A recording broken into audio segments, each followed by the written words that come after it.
We're glad you stayed with us here. The idea that you were willing even to accept in any terms the idea of the entirety of self-responsibility, which cannot not lead you, at least conceptually, to the conclusion that sickness and pain and loneliness and death are a choice that you have made within your own mind. And as difficult as that may appear to be with you, within the necessity for the converting nature of your concepts, I assure you that the decision to be here and occupy this body and believe that you are in a moment of devastation and separation from the universe is why you are here, and that I am employing at your bequest through this Course in Miracles a training procedure that continues each moment to show you a whole alternative to the idea you have about yourself as separate from God. The idea that you would be a human being in this little dark form of light potential with the billions of stars that appear to be out there, billions of galaxies where they are making now attempts to find other life, and all the things that go within the particulars of your own mind that would show you in an instant, if you would allow it to, that you are a sojourner in the idea of space-time with the totality of a capacity to recognize your purpose for being here.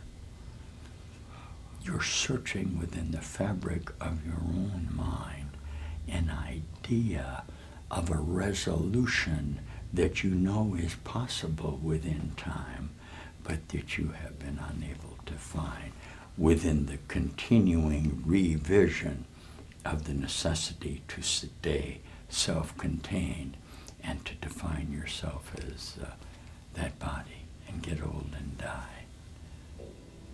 Look at this just for a moment in one of the lessons of the workbook.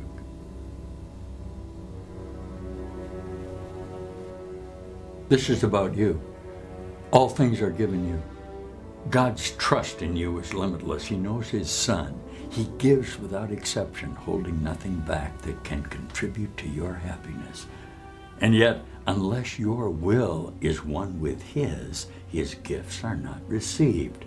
But what would make you think there's another will other than God's? Here is the paradox that underlies your idea of this world. Are you listening?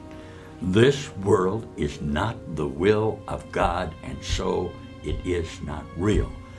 Yet those who think it real must still believe there's another will, and one that leads to opposite effects from those that he wills. Impossible indeed, but you listen. Every mind that looks upon the world and judges it as certain and solid and trustworthy and true believes in two creators, or in one, himself alone, but never in God alone. All right? And this is the strange belief that all human beings have in their own self-identity. Do you see that? Here is the only home that you think you know within your body. Here is the only safety he believes that he can find. Without the world that he made is he an outcast, homeless, and afraid. He does not realize that it is here he is afraid indeed and homeless too. An outcast wandering so far from home, so long away, he does not realize he has forgotten where he came from, where he's going, and even who he really is. Yet in his lonely, senseless wanderings, God's gifts go with him, all unknown to him. Why? He can't lose them. But he will not look at what is given him because of his fear. He wanders on aware of the futility he sees about him everywhere, perceiving how his little lot but dwindles as he goes forward to nowhere. Still he wanders on in misery and poverty, alone though God is with him, and to treasure his so great that everything the world contains is valueless in its magnitude.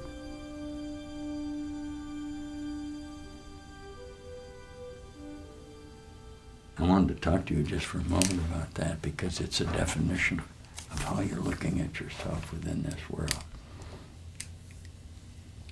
Very simply, as a human being within that body, what you're afraid of is the offering that I'm presenting you now. Okay? As I attempt to penetrate the containment of your conceptual thoughts, wherein you're demonstrating the limitations you impose on yourself as a body.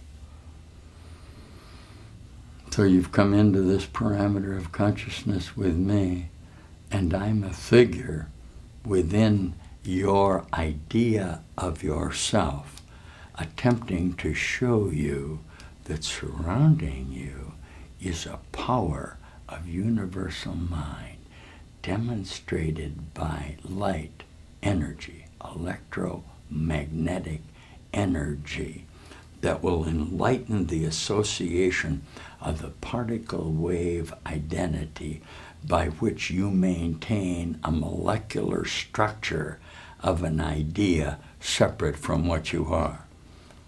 In a particular sense, it's a conversion of the idea that you can occupy yourself in space-time. And you've been afraid of it. What are we addressing here directly? Are you ready? You're afraid to be whole and perfect. Okay? Let's go back to the lesson now. Okay, the power of decision is yours because all power is given unto you in heaven and earth.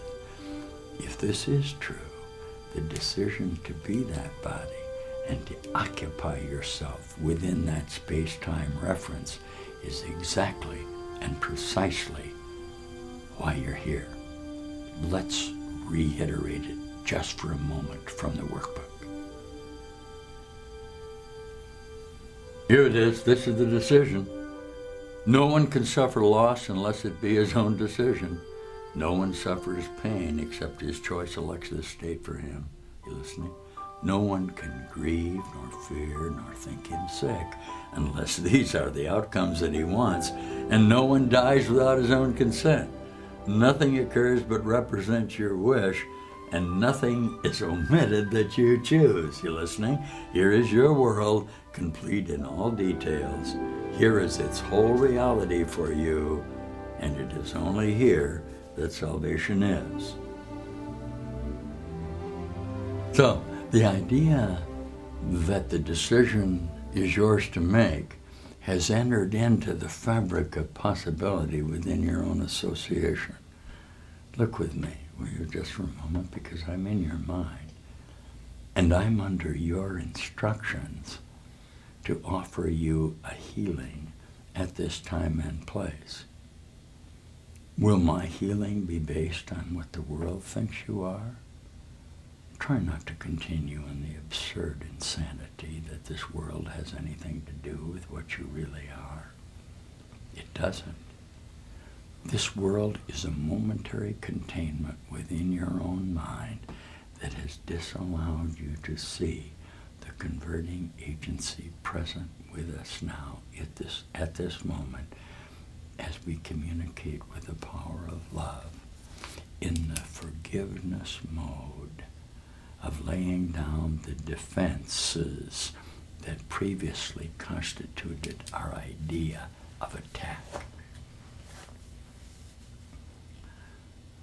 What's particularly joyous to me and other teachers of God now who are representing their own illumination is your inborn capacity to share our illumination with us. It's the emergence within the species. If you'd like to look at it as evolutionary or revolutionary, it's perfectly proper. I'm showing you a manner in which you can escape from space-time.